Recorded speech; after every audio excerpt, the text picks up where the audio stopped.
Do you want to be known as a man or a woman of great faith? Do you want to be remembered as someone whose faith in God is greater than any fear?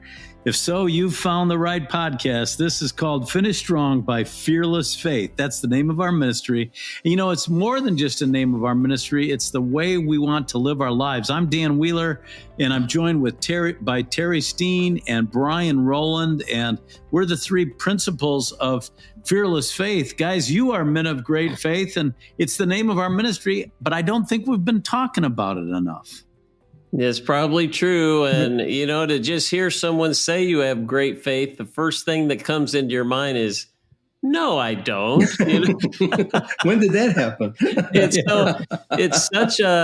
It's hard to grab a hold of and really get a sense of it, isn't it? Yeah. Mm-hmm. It was interesting because my pastor, Steve, who we've had on last Sunday, was talking about everything that's going on in the world and how a lot of people have just give up. And he goes, but God says, I'll never leave you or forsake you. And if you got that, he goes, what else do you need? And I went, you know, he's absolutely right. That's where your faith really comes in. Just depend on that word. That's so true, Brian. But in today's world and with the headlines, it's hard sometimes, isn't it? Mm-hmm. You have to say, Lord, help my faith. Yeah. It doesn't just happen. You know, we have to get close to God. We have to hear his voice. We have to be filled with his spirit. You know, the faith is a fruit of the Spirit. So if we don't have the Spirit in our life, we can't have strong faith. So faith doesn't just happen. There's a process and an effort to get there. Yeah. And Brian, it's like, you know, when we work out, we work our muscles and build strong faith. We have to work our faith and exercise it. Exactly. Yeah. And I think I did a morning cup years ago on the treadmill and talking about that. And it's true. If you don't exercise your muscles, they're going to go away. They're atrophy. They're just going to go away. And it's happened to me. You couldn't do that now, could you? You couldn't be on the treadmill long enough to do a morning cup. I can get one sentence out maybe. Well, we're going to get into all the aspects of faith, but you mentioned our morning cup of inspiration. Guys, cause for celebration. Yes. We now have over 40,000 followers on our Fearless Faith Facebook page. So if you haven't joined us on Facebook, it's Fearless Faith, or at FFM 60, and our logo is 3 flames. Mm-hmm. It's exciting. That's been a long time coming, but over the last few months, it's really accelerated, hasn't it? It's so exciting to see the international audience take an interest in our message. It really is. And we've got people that listen to this podcast from all over the world as well. So, Terry, let's get going with the first section. We wanted to talk about faith and trust and what's the difference, you know? Yeah, it's interesting because they kind of go together, but they're distinctly separate. That faith is the belief system. Faith is a noun. Yeah. And so it describes an attribute. And one of my favorite verses is Hebrews 11:6. And listen to what it says. It says, without faith, it's impossible to please God. Because anyone who comes to him must believe he exists and that he rewards those who earnestly seek him. So that's the noun. Obviously, we all want to please God, but we cannot do it without faith. And then you compare that to trust. Trust is a verb. Trust is an action. It's putting your faith in action. And anytime you think about trust, you come back to Proverbs 3, the 5th verse, where it says, trust in the Lord with all your heart, lean not unto your own understanding. So it's so important that we put trust in him, but we can't have that trust if we don't have the faith to back it up, right? Right. And, you know, just the opposite of that, what's going to try to destroy your faith is going to be worry and doubt. And this are 2 things that come against faith. And they're just the opposite of faith because it causes fear. Over in Philippians 4:6, the Bible tells us, do not be anxious about anything, but in every situation by prayer and petition with thanksgiving, present your request to God. He wants us to come to him and just present to him what's going on. What are we worried about? What is on our hearts that is keeping us, keeping our faith from kicking into action? And he wants us to lay it down and give it to him because it tells us over in James 1:6 then, but when you ask, you must believe and not doubt. See, that's where your faith is. You got to ask and believe and not doubt, because the one who doubts is like a wave of steam blown and tossed by the wind. And that's all it is. If it's just words, it's just empty words if you don't believe what you're praying for. So why are you even praying if you're not believing? I mean, because he's telling you to come to me, and I'll give you rest. Come to me. Put it all on my shoulders. Let me do the heavy lifting. And that's where faith comes in. Yeah. I've got to ask you guys, and I'm going off script here, but I've had people ask me, is worry and anxiety and a lack of trust, is it sin? And see, I don't think it is, because God knows how human we are. And you see a lot of examples of great men in faith who weren't so great at the time. I mean, you look at Peter, he denied the Lord twice or thrice. And they were cowardly. And so many of them couldn't do the things that Jesus did. And he said it was your lack of faith. Do you think it's a sin, or just something we got to work on? I think it's a chink in the armor. I don't think it's sin. It's just that people haven't grown to that place yet. And the reason they haven't is because they're not in the Word and they're not in prayer. Because like Terry said before, you got to get when you get closer to God, He reveals Himself to you, and it's one of the one of the fruits of faith. Yeah, and it's something that you get by being closer, by having the Holy Spirit working in your body and in your system, because you are leaning on God. And you learn to do that more and more. How many times have we, as kids, especially we all grew up in Christian homes, but that we see our parents just lean on the Lord, and they had no idea where the answer was coming from. And I know it's happened in Deb's and my life already too, where we just had to lean on Him and say, "You got it," and let go of the reins, man. It's like Jesus take the wheel, and He's done it, and it's built our faith. And some people haven't done that yet, but when they do, it'll build their faith. I don't think it's a sin. I think it's just that it's a trust issue, and they just need to do it. I will say that the Bible tells us not to do it. So whether it's a sin or not a sin, it's not something that we can not worry about. Right. Yeah. Not worry about worrying. You know? Right. Well, can you guys pray for me? I seem to have misplaced $8,000 cash somewhere in my house. Seriously. Well, I found it. I forgot to tell you. I found it. And, it's gone. Well, Terry, you gave good advice. You said, pray about it and then go to bed. And I know it'll pop up. But, God has put great faith stories in the Bible, true stories, to build our faith. And I'm going to start out with one of my favorites, David and Goliath. And I know Terry's going to talk about my height. What? Yeah. I don't get on you about that often, do I? Well, only every day. So Goliath was like this 9-10 foot giant, and he's just, defying the armies of God. And the greatest warriors in the Israelite army are cowering by this guy. Yeah. And along comes a teenager, David, to bring food to his older brothers. And David's like, who is this guy? Who does he think he is? You look at in 1 Samuel 17:26, and I love it because David calls him out. He says, who is this uncircumcised Philistine? He's kind of saying, how dare he defy the armies of the living God? And all the soldiers are looking at him like, who's this kid? Yeah. And then, Goliath is taunting him. But David's faith was way bigger than his fears. In fact, I think in that moment, he didn't have fear. He overcame it with tremendous faith. And then he acted on it. And he a lot of people say that you cannot overcome fear, but action will overcome fear. That was W. Clement Stone. And then it says, speaking of stones, David gathered 5 of them, and he had a little sling, and he said, I come against you in the name of the Lord Almighty, the God of the armies of Israel, whom you have defied. This day the Lord will hand you over to me. I will strike you down, cut off your head. I mean, you talk about bold. Exactly. He wasn't taking any guff. And then this is my favorite, any guff, I should say. Verse 48, as the Philistine, because he was ticked then, he's like, yeah, I'm gonna take care of you.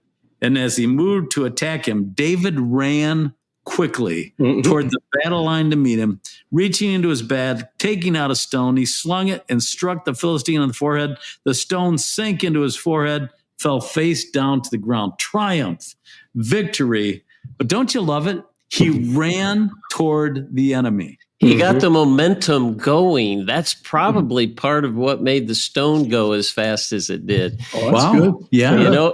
But one thing I think about was as he was going is that he did not listen to his brothers or the soldiers. Yeah, the critics. They were so afraid. They wanted to feed all that into his head. He didn't listen. His only thought was what he remembered, how God had never failed him. Right. I killed the lion. I killed the bear. And he was looking back to what God's done in the past and not listening to the naysayers. And it positioned him to head straight toward the giant. That's good. That is real good. And you got to think, he ran towards the Goliath, whereas he still was quite a distance compared to where he probably was at when he killed the lion and the bear. And they had more weapons than just a sword. When you got their teeth, they got their claws, and they got their speed. I'm sure Goliath wasn't a fast runner, but you see that, and so he had no fear. Yeah, and he made use of what he had. He had those stones, the slingshot. He turned down the suit of armor, the sword. He's like, I can't use these. Here's what I know. And I like what you said, Terry. When we go through hard times, when we're facing a challenge, think back about how God has been faithful. Remember those times when he was there. What's one of your favorite stories, Terry, in the Bible? Another one, great one, 3 Hebrew kids, Shadrach, Meshach, and Abednego. And this story is found in Daniel, the 3rd chapter. And most people who have read the Bible or been to Sunday school know this story. So I don't think we need to hit everything on it, but I did want to mention a couple things, because if you'll remember, King Nebuchadnezzar had built a huge, what do you call those? Idol, statue. Yeah, statue or an idol that he wanted everyone to bow down and worship, and they weren't going to do it. And so these guys just kind of ratted him out. The king came to him, said, hey, if you don't bow down, I'm going to throw you into this blazing furnace. Then what God will be able to rescue you from my hand. And the neat thing is that these guys had all this pressure, all this culture coming against them, and they did not bow to the culture. Is that not so relevant to us today? The culture that's hitting us in the face every day, it would be so easy to take the easy road and not make a deal about it, but we have to come against the culture and know to do what's right. So it's interesting that they said to the king, we don't need to defend ourselves before you in this matter. If you throw us into the burning furnace, the God we serve is able to save us. They didn't even say God will save us. Right. Yeah. Right. They said he's able to save us. And that's the kind of faith we need to have, because we don't know how he's going to do things in our life. Right. We just need to know he is able. Right. Yeah. And they followed up and said, but even if he doesn't, we're not going to serve your God. We serve the Lord. Exactly. And that is so key to this whole story to me, that whether he does or doesn't, we're going to do the right thing and do what God tells us to do. And we will not serve your gods. So it goes on. They get thrown into the fire. And of course, the king looks in. They're not burned at all. And there's a 4th person in there, which we know is God. Yeah. And God was with them through the fire.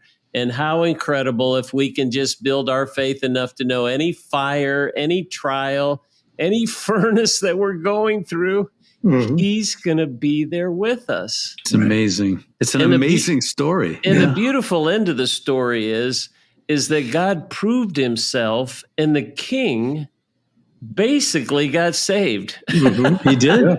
The king believed in these 3 Hebrew children's God and said that anyone else who didn't would be punished. So it just reversed the whole story through God's might and his power. It's a great story, isn't it? They were promoted in the fire, and even they turned it up 7 times hotter. The guys that threw them in were killed. Right. Yeah. And yet, don't you love that, Brian? We see 4 people in there. Didn't we throw in 3? And one looks like the Son of God.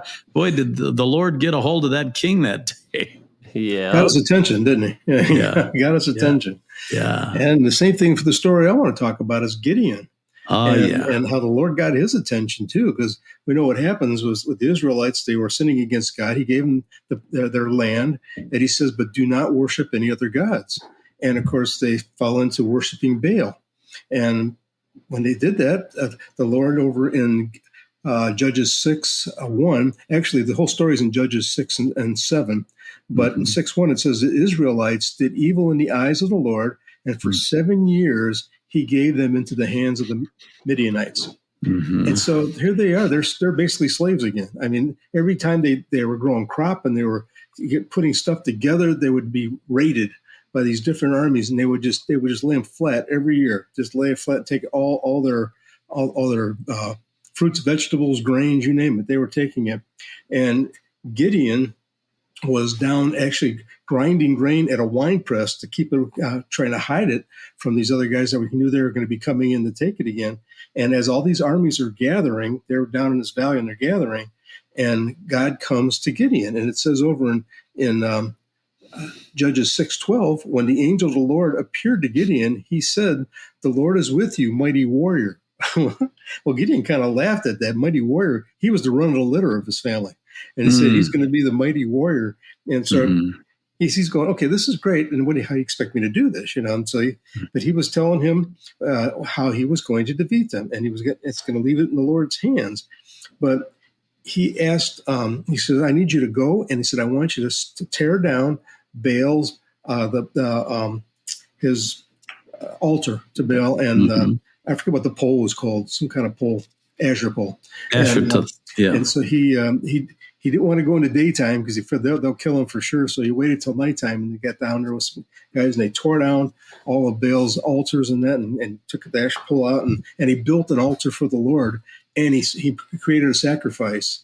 And I'm getting a little ahead because this happened before with another sacrifice, but you have to read the story because I don't want to take up too much time. But he gave the sacrifice. Well, all the people in town came for him because what did he do? And his father said, he goes, what, you're going to have Baal kill him? Why are you guys coming to kill him for? Let your God, if he's so powerful, let him do it. So they decided to do that. Okay, well, let Baal do it. Well, God had told Gideon to get his army together. So Gideon said, I'm going to go. I will do this, but I got to put out a fleece. I want to put out a fleece. You see, he took what it was a fleece of wool. I think that's why it's called the fleece now, right? It was a wool fleece, and he put it out, and he asked the Lord to have dew just on that fleece and everything else dry the next morning. And it happened. So he just said, can I do it one more time, God? Just reverse it. The next night, I said, just reverse it. So the next morning, the fleece was dry and everything else was wet all around it. So he was ready to go. And so he gathered thousands of men to go down there to take these guys.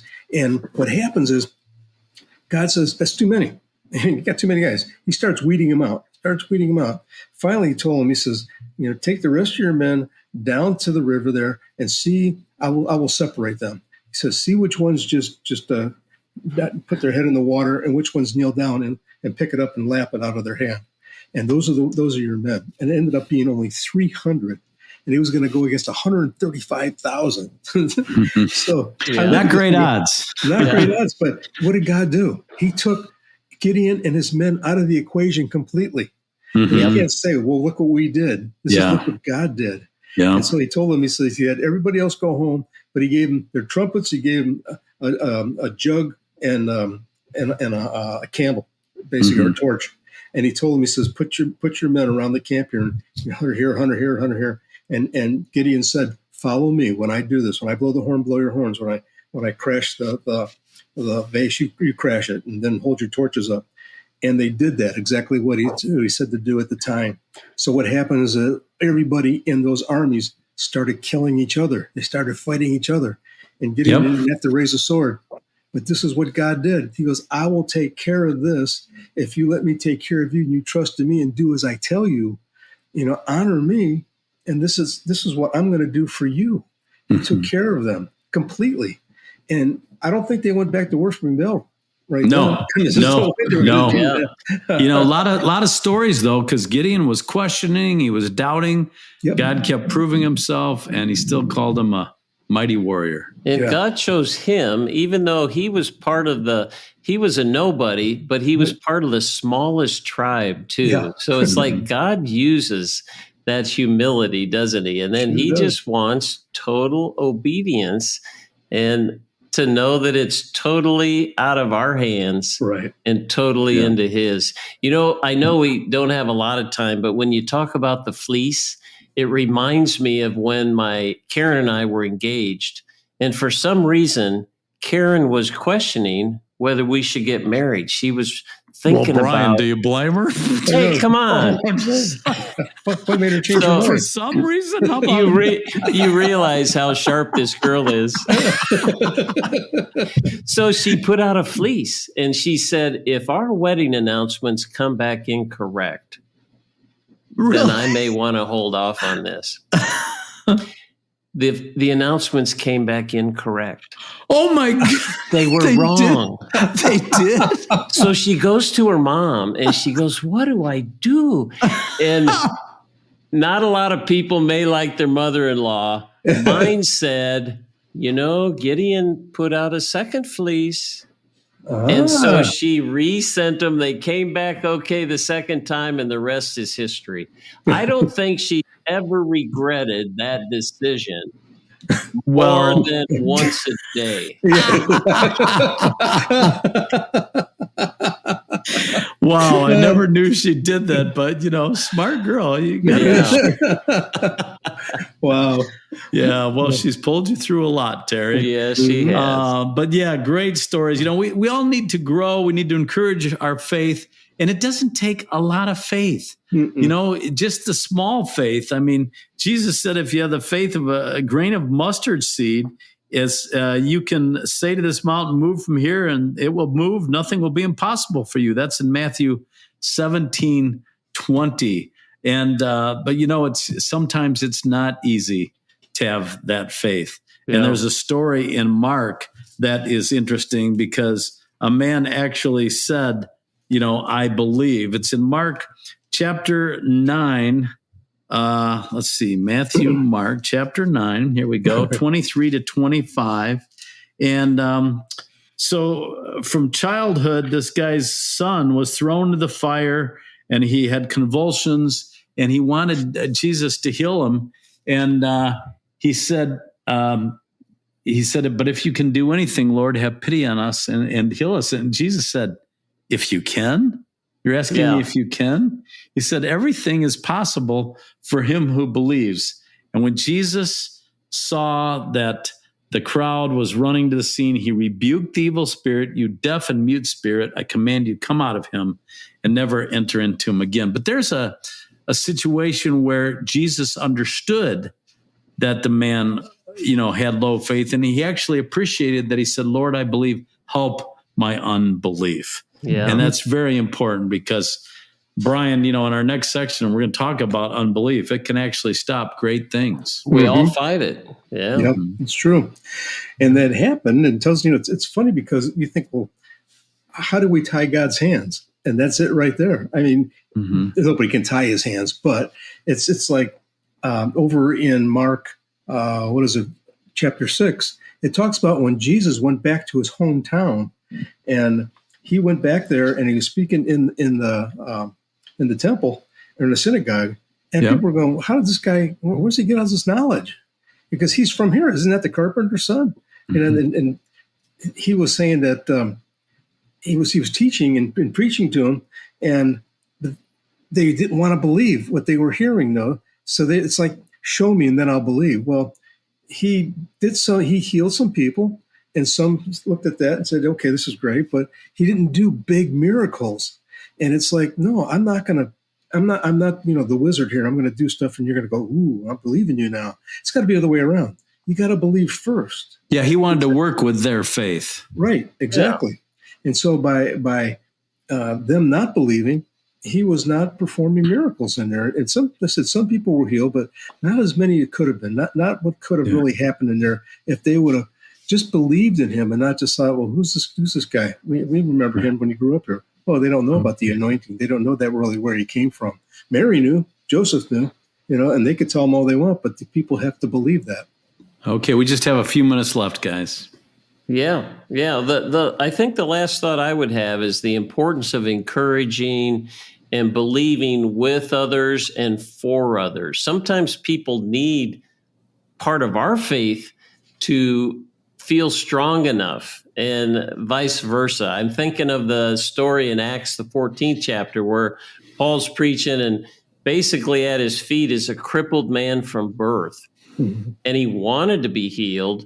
And Paul, it says in the 9th verse of that chapter, it says, Paul discerned that the man had faith in his heart to be healed, but he wasn't healed. He had the faith. And so in the next verse, Paul said, he told him to stand.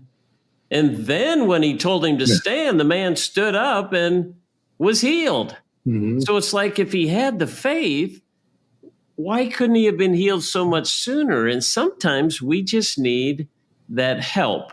We need that encouragement from others to come along beside us and help build our faith. And that's what the three of us are doing with Fearless Faith. We're trying to come along beside others and help strengthen and build their faith, just like we're trying to build our own. Right. Yeah, it says, if 2 or 3 of you agree on anything on earth you ask, my Father in heaven will do it. That's in Matthew 18:19. There's 3 of us here, and we got a lot of other people agreeing with us. So let's pray real quick. Lord, I pray for everyone listening and for all of us who need help with faith. Sometimes we're weak, our faith is small, and we ask you to help us. And we want to be mighty warriors like Gideon was called. And we want to see people healed, and we want to see people saved, especially in the times we live in, is more important than ever. Help us to stand in our faith in you fearlessly.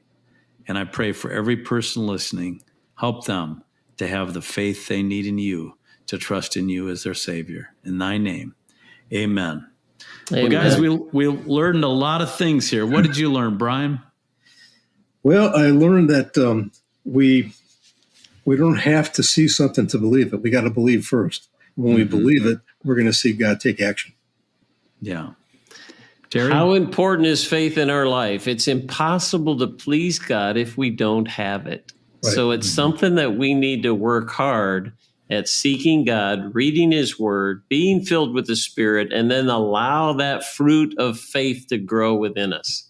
And we need to grow our faith by exercising it, just like we build up our muscles. And I'm encouraged by these stories, because sometimes the greatest men of the Bible, the greatest men of faith, they faltered, they questioned, they needed fleeces. They're like, do you know what you're doing, Lord? But when God works with us in our faith, all things are possible. Amen. Right.